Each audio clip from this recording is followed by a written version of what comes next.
Everyone! So, ayun, samahan nyo akong mag-unbox nitong Epson na printer na binili ko kanina. So, ayan na siya. Bubuksan na natin. So, ayan. O, diba ang ganda?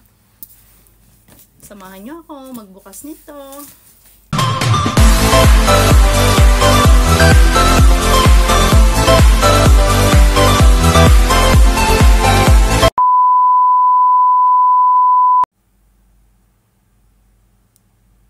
Hello everyone! So for today's video, samahan nyo ako mag-unbox ng binili ko na printer. Kasi nag-sale siya, nakita ko na nag-sale sa Lulu Hyper dito sa Kuwait, Salmiya brand. So matagal ko nang gustong anuhin to. Matagal ko nang gustong tawag nito, bilhin. Pag pupunta ako dun sa Lulu, lagi ko siyang nakikita. So, ang mahal kasi, nasa 60 KD pa siya. 60 KD, something, mahigit 60 KD. So, nasa 10K, mahigit pa siya. So, gustong-gusto ko na siyang bilhin kasi meron akong pinadala dun sa Pinas para sa mga bata.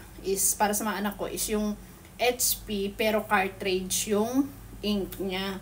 So, mabilis maubos yung cartridge, yung ano niya, yung ink is mahal. So, hindi na nagagamit, nasa stock. So, finally nakita ko to at nag-sale siya. So, kaya samahan niyo ako mag-unbox nito.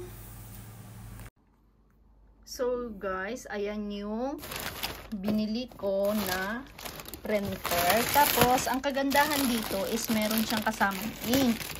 Free ink siya. Kaya ayan. So, unbox natin.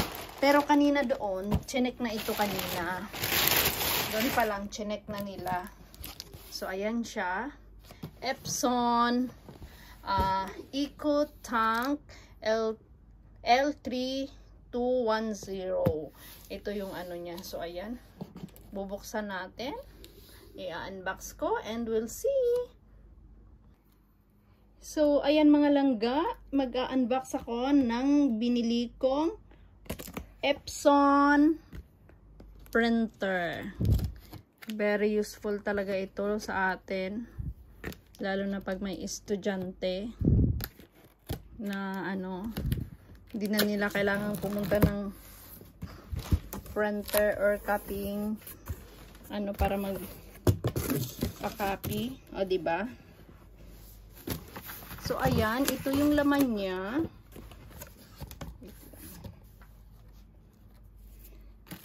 Meron siyang kasamang manual. May DVD. Meron ding manual na ganyan kung paano siya gamitin. So, andyan. Kasama niya. Matagal ko nang gustong bilhin to. Pag pumupunta ako dun sa Lulu, lagi kong tinitingnan to. Tapos, ang mahal.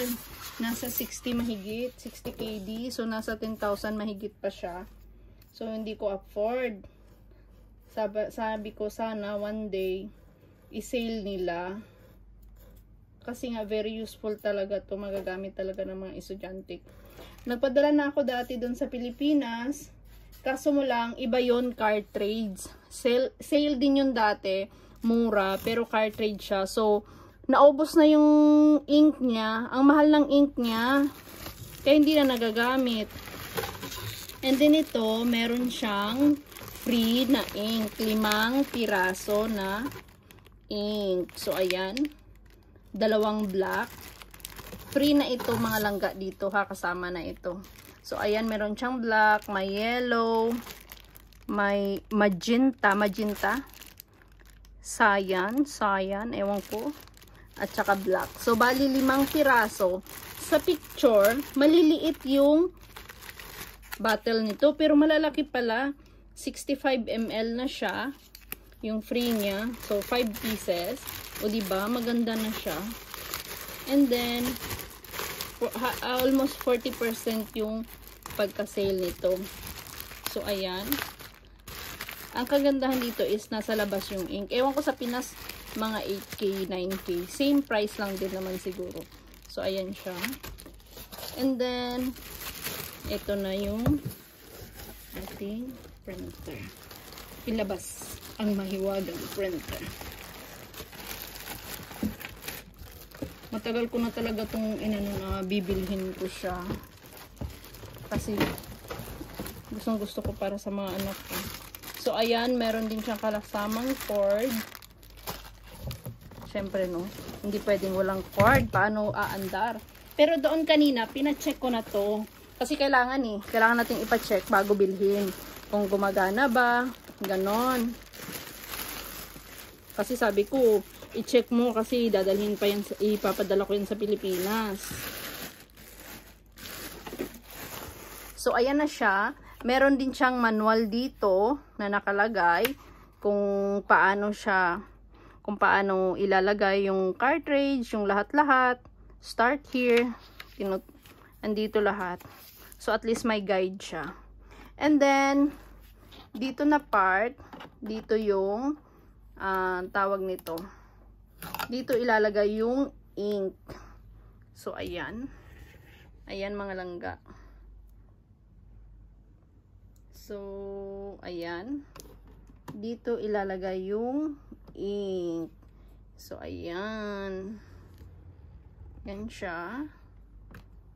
So, dyan yung ink ilalagay. May naka-indicate din kung para saang kulay siya. And then,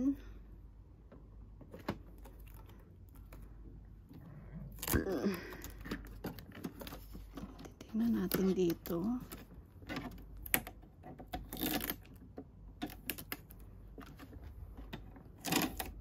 So, ayan. Ganyan yung sa loob niya. Pero kanina, pina-check ko na to, gumagana siya ito. Tapos, ayan. Ewan ko kung para saan yan. So, meron siyang copying. Pwede kang mag-copy. Pwede din mag-print. Diba? Hindi ko alam kung saan ilalagay yung ano nito. Alam na to ng anak ko. So, ayan na. Very, very useful talaga to. Lalo na sa may mga estudyante. So, ayan. Balik na natin. Okay. Tapos, dito rin sa baba, andito yung ano niya, yan. Oh. Yan. Baka dito ilagay yung bond paper. Parang ganon. So, hindi ako familiar. So, ayan na siya. So, ayun lang mga langga. So, I'm happy na talaga kasi na-achieve ko na yung gusto ko talagang bilhin para sa mga anak ko kasi nahirapan nga sila sa printer kasi may kapitbahay kami na mayroon silang print. So, doon sila pumunta para mag-print. So, at least, I'm happy na kasi nakabili na ako ng ganito para sa kanila. Diba? Kaya, thank you so much. Sana more blessings pa. So, ayan mga langga. Thank you so much for watching. Sa mga hindi pa naka-follow, please like, comment, subscribe, at bell all na rin para ma-notify kayo sa mga bago kong upload videos. Thank you so much. I love you guys. Babush!